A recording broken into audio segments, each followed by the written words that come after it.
Well, good morning, everyone.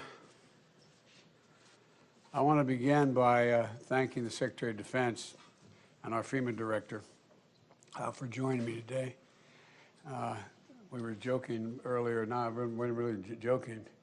When you need something done, call in the military. And get FEMA, will make sure it gets done. Look, we're about to get a COVID-19 briefing from military and medical teams on the ground in Arizona, Michigan, and New York. They're part of a major deployment of our nation's armed forces to help hospitals across the country manage this surge of the Omicron virus. This surge is having an impact on hospitals. Like all healthcare workers, they are heroes, and I'm grateful for what they do. But before we begin, I want to provide an update on our fight against COVID-19 and announce new steps. First, the update. I know we're all frustrated as we enter this new year. Omicron variant is causing millions of cases and record hospitalizations. I've been saying that as we remain in this pandemic. This is a pandemic of the unvaccinated. And I mean by this, right now, both vaccinated and unvaccinated people are testing positive. But what happens after that could not be more different. If vaccinated people test positive, they overwhelmingly have either no symptoms at all, or they have mild symptoms. And if you're unvaccinated, if they test positive, you are 17 times more likely to get hospitalized. As a result, they're crowding our hospitals, leaving little room for anyone else who might have a heart attack or an injury in an automobile accident or any injury at all. And yes, the unvaccinated are dying from COVID-19. But here's the deal. Because we fully vaccinated nearly 210 million Americans, the majority of the country is safe from severe COVID-19 consequences. That's why even as the number of cases among the vaccinated Americans go up, deaths are down dramatically from last winter. For example, before its vaccination requirements, the United Airlines was averaging one employee dying a week from COVID-19.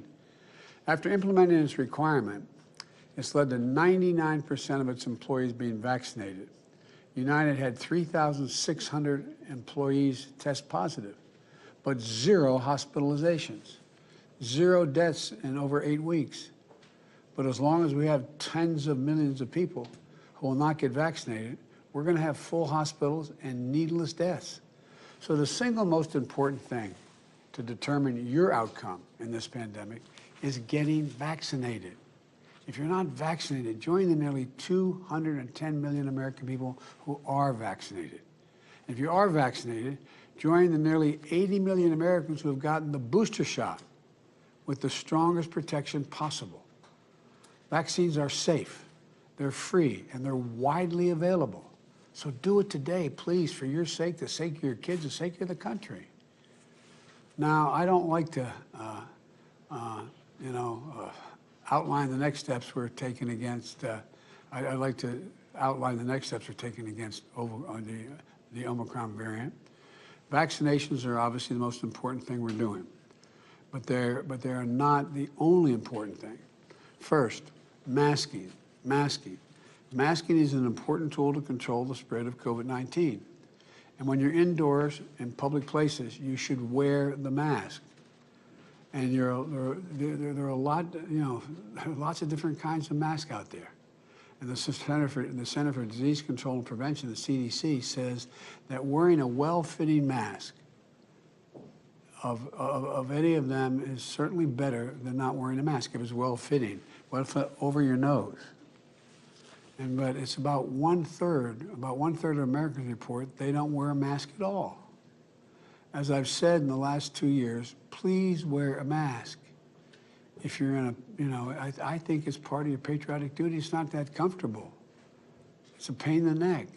But I've taken every action I can as president to require people to wear masks in federal buildings and on airplanes and trains because they cross state lines. I've made sure that our doctors and nurses and first responders have the masks they need. Never again we're going to have our nurses using homemade masks and garbage bags over their clothing for hospitals because they don't have the gowns. We've more than tripled our stockpile of the most protective specialized N95 masks since coming into office. This is going to make sure that there will be an ample supply of healthcare workers and first responders. We also have helped make sure that high-quality masks are widely available in ample supply at affordable prices, sold online and in stores. But I know that for some Americans, the mask is not always affordable or convenient to get. So, next week we'll announce how we are making high-quality masks available to the American people for free. I know we all wish that we could finally be done with wearing masks. I get it.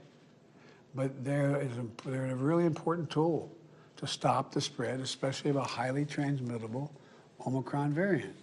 So please, please wear the mask. Second, testing. We're seeing real improvement in testing. When I got here, we were doing fewer than 2 million tests a day. Now, and it's changed, none of these tests were at home or rapid tests. This month, it's estimated that we will hit approximately 15 million tests a day, and we'll have over 375 million at-home rapid tests in January alone. That's a huge leap. We've taken a number of steps, including invoking the Defense Production Act as early as last February to ramp up production. And we're on track. We're on track to roll out a website next week where you can order free tests shipped to your home. And in addition to the 500 million, 500 million tests that are in the process of being acquired to ship to you homes for free, today I'm directing my team to procure an additional 500 million, additional 500 million more tests to distribute for free. That means 1 billion tests in total to meet future demand. And we'll continue to work with the retailers and online retailers to increase availability. And for those who want an immediate test, we continue to add FEMA testing sites so that there are more free in-person testing sites. For those of you with insurance, you can get reimbursed for 8 tests a month. For those without insurance, we have over 20,000 free testing sites all around the country. You can find the nearest testing sites for you by Googling COVID test near me. Google COVID test near me. And to help lead our federal testing program, I've tapped Dr. Tom, I hope I pronounced it, Inglesby, correct? Is that right, Jeff? He's one of the world's leading infectious disease experts, and I'm grateful for his willingness to help tackle this challenge. Third thing, today we'll discuss our hospital response efforts.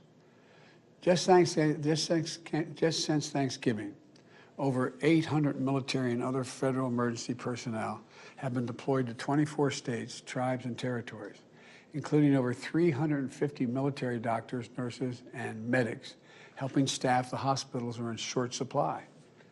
This is on top of more than 14,000 National Guard members that are activated in 49 states. These deployments in my direction, and thanks to the American Rescue Plan, are fully paid for by the federal government. We've shipped over 5.5 million pieces of personal protective equipment, gloves, gowns, masks, to protect frontline healthcare workers. We're shipping more treatments of COVID-19, which includes antiviral pills, than at any point during this pandemic. In addition, I've directed FEMA to work with every state, territory, and the District of Columbia to make sure they have enough hospital bed capacity. Today, I'm announcing our next deployment of 6 additional federal medical teams, a total of more than 120 military medical personnel, to 6 hard-hit states: Michigan, New York, New Jersey, Ohio, Rhode Island. And let me close with this. It's been a long road, but what's clear is that we get through this when everybody does their part. No matter where you live, no matter your political party, we've got to fight this together. Unfortunately, while our military is stepping up, as they always do, there are others sitting on the sidelines. and we're standing in the way. If you haven't gotten vaccinated, do it. Personal choice impacts us all, our hospitals, our countries. I make a special appeal to social media companies and media outlets. Please deal with the misinformation and disinformation that's on your shows. It has to stop. COVID-19 is one of the most formidable enemies America has ever faced. We've got to work together, not against each other. We're America. We can do this. To the military medical teams on the ground, thank you for all and everything you're doing. And I'll stop here so we can get to the briefing started. Thank you for taking the time. Mr. President, do you have a message for vaccinated Americans who are wondering why they should continue to restrict their activities, given that your health officials say most Americans will get COVID at some point? Folks, we'll talk about that later. Come on. Let's go. Why should Americans trust your administration to beat COVID when the virus is clearly winning? Mr. President, on voting rights, do you think the Republicans would don't support voting rights? The virus is clearly winning, sir. Why should Americans trust Thank you, you? President. Appreciate you. Thank you so much. Mr. President, do you believe Omicron is the beginning of the end of this pandemic? Thank you so much, President. Thank you, President. Thank you How all. much longer do you think the school kids will have to wear masks, sir? Thank you, everybody. Appreciate you. Maybe a press conference soon, Mr. President. We look forward to that. Me too. All right, everyone has it, so thank you.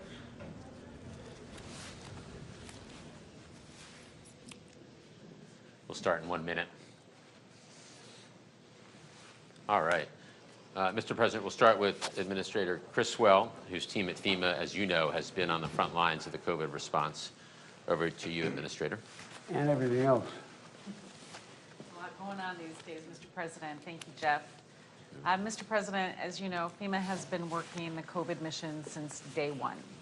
Our objective has always remained the same, to protect and save as many lives as possible. During every disaster, FEMA's strength is our ability to coordinate with other stakeholders, with our federal partners, with our state partners, with private and nonprofit partners.